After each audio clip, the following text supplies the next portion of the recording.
This channel does not promote any violent, harmful, or illegal activities. All content provided by this channel is meant for an educational purpose only.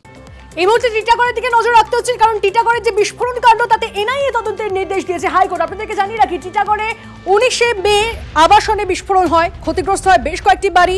বোমা মজুত রাখার অভিযোগে গ্রেপ্তার হন Trinamool councillor Arman মণ্ডল। এই মুহূর্তের বড় আপডেট, কথা বলবো আমাদের প্রতিনিধি অনন্ত আমাদের সঙ্গে রয়েছেন। অনন্ত, দেখো, কলকাতা হাইকোর্টে এই মামলাটি আজকে ওঠে। মামলাটি ওঠার পরেই তিনি এই মামলায় হাইকোর্টের বিচারক তিনি নির্দেশ দেন অবিলম্বে এই যে ঘটনা ঘটেছিল বোমা বিস্ফোরণ 19শে মে সকালবেলা, এবং এই যে বিস্ফোরণের ফলে বেশ কয়েকটি বাড়ি ভেঙে গিয়েছিল, 10x10 একটি দেয়াল উড়ে গিয়েছিল, সেই ঘটনায় আজ কলকাতা হাইকোর্টের তরফ থেকে এনআইএ তদন্তের নির্দেশ দিল, এবং সেই এনআইএ তদন্তের নির্দেশ সেই নির্দেশের কথা জানালেন আইনজীবী কৌস্তব বাগচি। তিনি বলেন যে এই ঘটনার সময় নিজেও তিনি গিয়েছিলেন, এবং যে আকার তিনি দেখেছিলেন, যে ভয়াবহ বিস্ফোরণের যে ভয়াবহতা, তাতে এনআইএ যে তদন্তে তিনি যে নির্দেশ দিয়েছে, এটা আসল যেখানে বিস্ফোরকটি ছিল এবং পরিমাণ বিস্ফোরক রাখা হয়েছিল, আসল ঘটনা উদ্ঘাটন হয়ে আসবে। এবং এই যে ঘনবসতি এলাকায় বিস্ফোরক কে রেখেছিল, কি কারণে রেখেছিল, সেটাও একটা তদন্তের মাধ্যমে উঠে আসবে বলে, সেই কারণে এনআইএ তদন্তের নির্দেশ দেওয়া হয়েছে হাইকোর্টের তরফ থেকে। অনেক ধন্যবাদ অনন্ত। সিবিআই হাইকোর্টে কালীগঞ্জে বোমায় নিহত তামান্নার পরিবার, পুলিশি তদন্তে আর ভরসা রাখতে পারছেন না তামান্নার বাবা মা। 24 জনের নামে এফআইআর হলেও এখনো অধরা 15 জন অভিযুক্ত। দুষ্কৃতীদের ধরতে কেন এত পুলিশি গড়িমসি? ক্রমাগত হুমকি দেওয়া হচ্ছে। মেয়ের মৃত্যুর বিচার চেয়ে হাইকোর্টে কালীগঞ্জে তামান্নার পরিবার।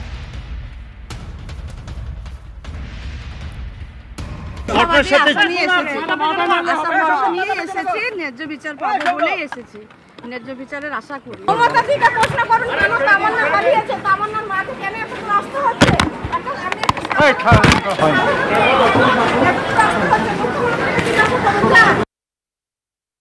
আমরা এখানে ন্যায্য বিচার চাইতে এসেছি হাইকোর্টে। আমরা ন্যায্য বিচার চাই, আমরা বিচার জন্য মানে মুখ্যমন্ত্রী বিচার করে তার কাছে প্রকাশ করলাম, সে কোনো তদন্ত নেই, কিছু বলেনি। আমরা এখানে হাইকোর্টে এসে আমরা বিচার চাইতে। সিবিআই তদন্ত দেখি, কোর্টকে বলে, কোর্টের রায় দেখি, তারপরে আমরা হুমকিতে আগে অনেক হুমকি এসেছিল।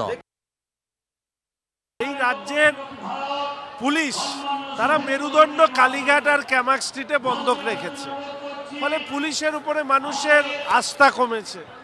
সত্যি কথা বলতে কি, যে শিশুটি ফুল নিয়ে খেলার কথা, সেই শিশুটি বোমার আঘাতে ছিন্ন ভিন্ন হয়েছে। শাসকের বিজয় উল্লাস লাশে পরিণত হয়েছে।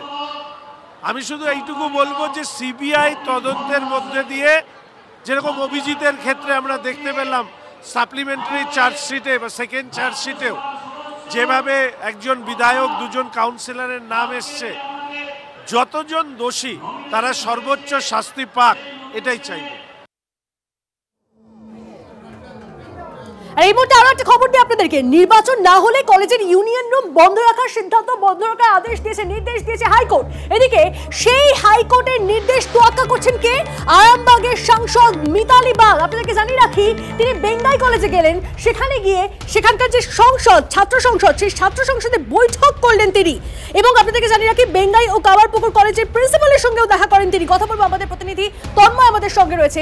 তন্ময়, একজন সাংসদ হয়ে কিভাবে তিনি হাইকোর্টের এই নির্দেশ অমান্য করেছেন? তিনি কি জানেন না যে হাইকোর্টের তরফ থেকে বলা হয়েছে যে যতদিন না অবধি নির্বাচন হচ্ছে ততদিন অবধি এই ইউনিয়ন রুমগুলোতে তালা থাকবে? দেখো তনিষ্ঠা, আজ দুপুরেই গোঘাটের বেঙ্গাইয়ের প্রকাশ বেঙ্গাই কলেজ এবং কামারপুকুর কলেজের 2 জায়গাতেই আরামবাগের সাংসদ মিতালি বাগ যান, এবং তাকে যখন সরাসরি প্রশ্ন করা হয় তিনি কেন কলেজে এসেছেন, কেন ছাত্র সংসদ ঢুকছেন, তিনি বললেন যে 21শে জুলাই নিয়ে তাদের বৈঠক আছে, সেই মিটিং আছে, এবং তার সঙ্গে সঙ্গে দেয়াল লিখনের প্রচার চলছে, সেই জন্য তিনি এসেছেন। সরাসরি কিন্তু ওই অভিযোগটি উড়িয়ে গেলেন। এবং দেখা যায়, এবং যখন মিতালি বাগ যখন বেঙ্গাই কলেজের সামনে যখন নামেন, তখন ছাত্র সংসদের ছেলেরা এবং তার সঙ্গে সঙ্গে বেশ কিছু বহিরাগত যারা প্রাক্তনী কলেজের, তারাও মিতালি বাগকে সঙ্গে করে নিয়ে যান এবং কলেজে ঢোকেন। সঙ্গে সঙ্গে প্রিন্সিপালের সঙ্গেও দেখা করেন এই মিতালি বাগ।